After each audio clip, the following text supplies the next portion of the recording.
नमस्कार विद्यार्थी मित्रो, आजच्या या व्हिडिओमध्ये आपण प्रकरण 5 निर्देशक भूमिती हा गणित भाग 2 यामधील 5वे प्रकरण सुरू करतोय।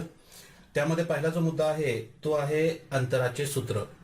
अंतराचे सूत्र समजा ए हा एक बिंदू असेल, त्या बिंदूचे निर्देशक समजा दिले असतील आपल्याला x1 y1 आणि बी हा दुसरा बिंदू आहे, त्याचे निर्देशक असतील समजा x2 y2। ठीक आहे, तर या दोन बिंदूमधील अंतर ते आपण दर्शवूया ए बी याने। ठीक आहे, आणि ते ए बी हे अंतर काढण्यासाठी सूत्र आहे ए बी बरोबर वर्गमुळात, सूत्र या पद्धतीने आहे पहा, x1 वजा x2 कंसाचा वर्ग अधिक y1 वजा y2 कंसाचा वर्ग। ठीक आहे, या पद्धतीने हे सूत्र आहे। आता या सूत्राला आपण या पद्धतीने लिहू शकतो पहा, काही पुस्तकामध्ये किंवा काही डायजेस्ट मध्ये 21 मध्ये या पद्धतीने सूत्र दिलं असेल हे की x2 वजा x1 कंसाचा वर्ग अधिक y2 वजा y1 कंसाचा वर्ग। दोन्हीपैकी कोणतंही एक सूत्र तुम्ही लक्षात ठेवा आणि दोन्हीपैकी कोणत्याही एक सूत्राने उदाहरणे सोडवायचा सराव करा। ठीक आहे, मग 21 मध्ये हा सूत्र दिला असेल आणि तुम्ही याचा सराव केला असेल तर या सूत्रानेच तुम्ही ती उदाहरणं काय करा, 21 मधली सुद्धा सोडवा। उत्तरामध्ये काही फरक पडणार नाही, फक्त थोडं सूत्रामध्ये आपल्याला वेगळं पण दिसतंय याच्यामध्ये, पण उत्तरामध्ये काही फरक पडणार नाही याचा लक्षात घ्या। ठीक आहे, त्यासाठी कोणताही एकच उदाहरण एकच सूत्र जे तुम्ही काय करा, पाठ करा आणि त्याचा उपयोग करा।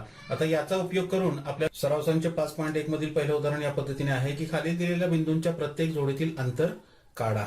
ठीक आहे, ए बिंदूचे निर्देशक दिलेले आहेत 2,3 आणि बी बिंदूचे निर्देशक दिलेले आहेत 4,1। ठीक आहे, तर पहिल्या बिंदूच्या निर्देशकला आपण x1 y1 गृहीत धरूया आणि दुसऱ्या बिंदूच्या निर्देशकला आपण x2 y2 गृहीत धरूया। ठीक आहे, आणि म्हणून अंतराच्या सूत्रानुसार पहा काय येणार, अंतराच्या सूत्रानुसार ए बी बरोबर सूत्र लिहिणार आधी आपण कंसा वर्गमुळात है ना, x1 वजा x2 कंसाचा वर्ग अधिक y1 वजा y2 कंसाचा वर्ग बराबर वर्गमुळात। आता याच्यामध्ये किमती ठेवूया आपण, x1 ची किंमत येणार पहिली, x1 च्या ठिकाणी x1 ची किंमत ठेवूया आपण 2 वजा x2 ची किंमत आहे 4 कंसाचा वर्ग अधिक y1 ची किंमत आहे 3 वजा y2 ची किंमत आहे 1 कंसाचा वर्ग बरोबर किती येणार, हे वर्गमुळात 2 वजा 4 है ना, 2 ला धन चिन्ह आहे तर चिन्ह नाहीये, याचा अर्थ कोणतं चिन्ह आहे, तिथं धन चिन्ह आहे आणि y ला 4 ला ऋण चिन्ह आहे, म्हणजे एक धन चिन्ह आहे एक ऋण चिन्ह आहे, म्हणजे भिन्न चिन्ह आहेत। जर भिन्न चिन्ह असेल तर नेहमी वजाबाकी करायची, तर 4 मधनं 2 गेले किती राहणार, इथं 2 राहणार आणि मोठ्या पदाचं चिन्ह लावायचं, मोठं पद 4 आहे त्याला ऋण चिन्ह आहे, उत्तर येणार आहे ऋण 2 कंसाचा वर्ग। आता या प्रकरणामध्ये निर्देशक भूमिती या धड्यामध्ये आपल्याला जे आपले बेरीज वजाबाकीचे जे नियम आहेत ते चांगले पक्के हवेत, जर ते पक्के असतील तर आपली कुठं चूक होणार नाही। ठीक आहे, तर इथं एक मी तुम्हाला आता सूत्र सांगितलं की जर दोन संख्यांना जर भिन्न चिन्ह असेल तर नेहमी वजाबाकी करणे आणि मोठ्या पदाचं चिन्ह लावणे। ठीक आहे, या पद्धतीने वजाबाकी करायची अधिक, आता हे 3 वजा 1 ते तर आपल्याला माहिती आहे 3 वजा 1 होते 2, 2 चा वर्ग किती येणार, हे मग ऋण 2 चा वर्ग। आता ऋण संख्या असेल, ऋण संख्येचा वर्ग घेतला तर ते धन असते नेहमी, आणि 2 चा वर्ग येतो 4 अधिक 2 चा वर्ग 4 बरोबर किती येणार, हे 4 अधिक 4 बरोबर 8 बरोबर। आता 8 ही पूर्ण वर्ग संख्या नाही आणि 8 या संख्येचा आपल्याला वर्गमूळ घ्यायचा आहे, तर 8 चे आपण अशी अवयव पाडू की त्याच्यातला एक अवयव हा पूर्ण वर्ग असला पाहिजे। मग 8 चे अवयव येतील 4 गुणिले 2, 4 दोन्ही 8 होतात, त्यामध्ये 4 ही पूर्ण वर्ग संख्या आहे तर 4 चा वर्गमूळ घेतला तर 2 वर्गमुळात 2। ठीक आहे, हे काय झालं, ए बी या ए आणि बी या दोन बिंदूंमधील अंतर झालं आणि म्हणून ए व बी या बिंदूंमधील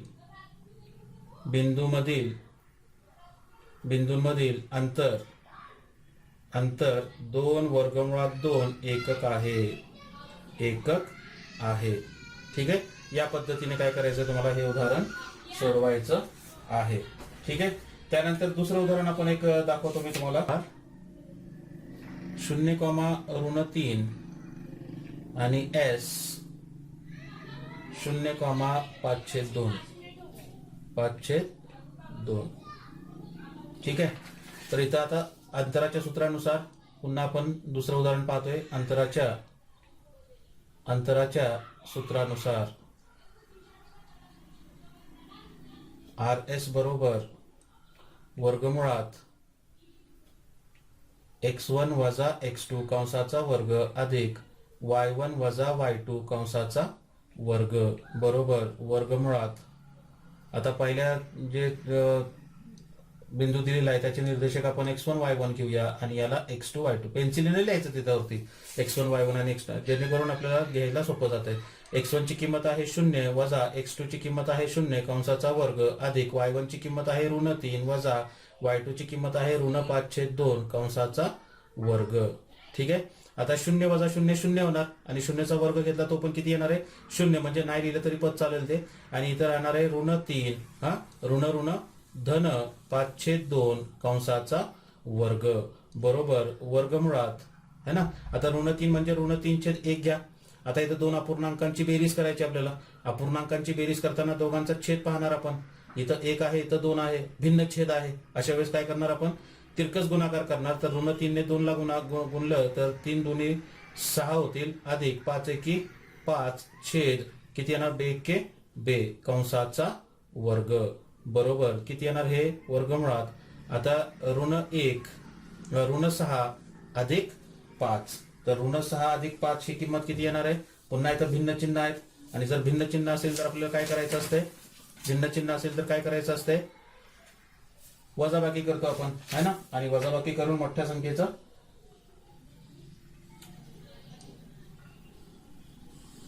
कुठं काय चुकलंय का इथं. हा इथं 5/2 आहे पहा. मी इथं ऋण 5/2 घेतलं. हे ऋण 5/2 आहे म्हणल्यानंतर इथं ऋण येणार आणि म्हणल्यानंतर इथं ऋण येणार. ठीक आहे. तर ऋण6 ऋण5 इथं दोन्ही संख्येला समान चिन्ह आहेत. जर समान चिन्ह असेल तर काय करायचंय बेरीज करायचे. 6 आणि 5 किती होणार हे 11 आणि जे चिन्ह आहे ते चिन्ह लावायचे. तर ऋण11/2 कंसाचा वर्ग बरोबर. आता ऋण11/2 चा वर्ग आहे है ना. ऋण संख्येचा जर वर्ग घेतला तर ते वर्ग नेहमी धन येत आहे. तर तुम्हाला मिळेल 11/2 कंसाचा वर्ग आणि मग ऋण वर्ग आणि हा वर्गमूळ हे एकमेकाला कट होत आहे. ठीक आहे. आणि तुम्हाला उत्तर मिळेल 11/2 आणि म्हणून बिंदू R व S यामधील अंतर किती येणार 11/2 एकक आहे. या पद्धतीने काय करायचं हे उदाहरण सोडवायचं आहे. बोला काय अडचण नाही यामध्ये. अजून एक उदाहरण दाखवतो तुम्हाला. ठीक आहे. तिसरं उदाहरण पहा. या पद्धतीने आहे की L चे निर्देशक दिलेले तुम्हाला. L चे निर्देशक आहे 5, ऋण8 आणि M चे निर्देशक आहेत ऋण7 ऋण3. ठीक आहे. पुन्हा तेच सूत्र अंतराच्या सूत्रानुसार लिहिणार आपण इथं. अंतराच्या सूत्रानुसार LM बरोबर वर्गमुळात है ना. सूत्र लिहिणार इथं x1 वजा x2 कंसाचा वर्ग अधिक y1 वजा y2 कंसाचा वर्ग बरोबर काय येणार इथं वर्गमुळात. आता पहिल्या बिंदूचे निर्देशक आपण x1 y1 घेणार. दुसऱ्या बिंदूचे निर्देशक आपण x2 y2 घेणार. तर इतर काय येणार x1 ची किंमत आहे 5 वजा x2 ची किंमत किती ऋण7 कंसाचा वर्ग अधिक y1 ची किंमत आहे ऋण8 वजा y2 ची किंमत आहे ऋण3 कंसाचा वर्ग बरोबर काय येणार मग बरोबर वर्गमुळात है ना. आता हे येतील 5 है ना ऋण धन 7 कंसाचा वर्ग अधिक हे होईल ऋण8 है ना ऋण धन 3 कंसाचा वर्ग.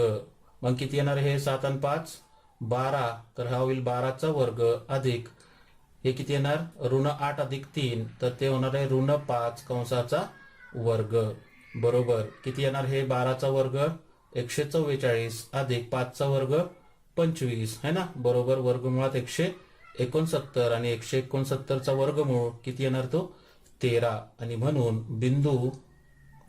बिंदू L व M मधील अंतर 13 एकक आहे. या पद्धतीने काय करायचं हे उदाहरण पूर्ण करायचं. काय अडचण नाही यामध्ये बघा. हा तर या पद्धतीने तुम्हाला अंतराच्या सूत्राचा वापर करता येईल का येईल.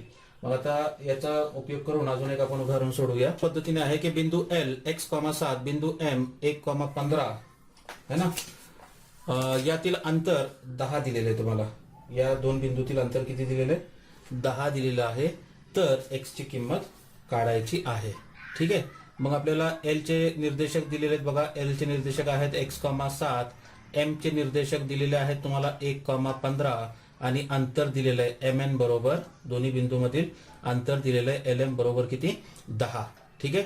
आणि म्हणून अंतराच्या सूत्रानुसार, सूत्र वापरणार आपण आधी. अंतराच्या सूत्रानुसार lm बरोबर वर्गमुळात, सूत्र लिहिणार आधी x1 वजा x2 कंसाचा वर्ग अधिक y1 वजा y2 कंसाचा वर्ग. तर पहिल्या बिंदूचे निर्देशक आपण x1 y1 गृहीत धरूया आणि याला x2 y2 घेऊया. मग काय येणार पहा, lm ची किंमत आपल्याला दिलेली 10 बरोबर वर्गमुळात है ना, वर्गमुळात x1 ची किंमत x वजा x2 ची किंमत आहे 1 कंसाचा वर्ग अधिक y1 ची किंमत आहे 7 वजा y2 ची किंमत आहे 15 कंसाचा वर्ग. आता हा वर्गमूळ काढायचा आहे आपल्याला. काय काढायचं आहे? वर्गमूळ. म्हणून काय करायचं? दोन्ही बाजूचा वर्ग घेऊन, दोन्ही बाजूचा काय घेऊया आपण? वर्ग घेऊया. वर्ग घेऊन वर्ग घेतला तर तुम्हाला 10चा वर्ग मिळेल. इथं 10 वर्ग बरोबर. आता इथं वर्ग आणि वर्गमूळ कट होईल आणि राहणार फक्त x वजा 1 कंसाचा वर्ग अधिक 7 वजा 15 म्हणजे हे होणार ऋण 8 कंसाचा वर्ग. 10चा वर्ग किती होणार? 100 आणि 8चा वर्ग किती होणार? 64, धन 64 होणार. हे ऋण 8चा वर्ग धन 64. डाव्या बाजूला आलं तर ऋण 64 बरोबर x वजा 1 कंसाचा वर्ग. मग 100 मधनं 64 गेले, राहणार किती? 36 बरोबर x वजा 1 कंसाचा वर्ग. पुढे घेतो इथं मी. तर समीकरण या पद्धतीने मिळेल तुम्हाला x वजा 1 कंसाचा वर्ग बरोबर 36. आता हा वर्ग काढायचा आणि उजव्या बाजूला जी संख्या दिलेली आहे ती पण पूर्ण वर्ग संख्या आहे. म्हणून हा वर्ग काढण्यासाठी आपण काय करूया? दोन्ही बाजूचा वर्गमूळ घेऊया. ठीक आहे. तर इथं लिहूया आपण की दोन्ही बाजूचा वर्गमूळ घेऊन, काय घेऊन? वर्गमूळ घेऊन. वर्गमूळ घेतला तर तुम्हाला मिळेल x वजा 1 बरोबर धन ऋण वर्गमुळात 36. दोन्ही संख्येचा वर्गमूळ घ्यायचा. आपण या पद्धतीची उदाहरणं कुठं सोडवलेली आहेत? वर्ग समीकरणामध्ये सोडवलेली आहेत पहा. मग x ची किंमत मिळेल तुम्हाला x बरोबर हा ऋण 1 आहे, उजव्या बाजूला गेला तर धन 1 धन ऋण वर्गमुळात 36 ची किंमत किती येणार? 6. आणि म्हणून x बरोबर 1 अधिक 6 किंवा x बरोबर 1 वजा 6.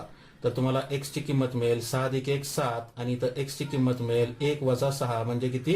ऋण 5. आणि म्हणून x बरोबर 7 किंवा x बरोबर ऋण 5 ही त्या x ची काय असणार आहे? किंमत असणार आहे. तर या पद्धतीने आपल्याला काय करायचंय? अंतराच्या सूत्राचा वापर करून काही उदाहरणे सोडवायची आहेत. ठीक आहे. इथं मी 2 प्रकारची उदाहरणे दाखवलेली आहेत.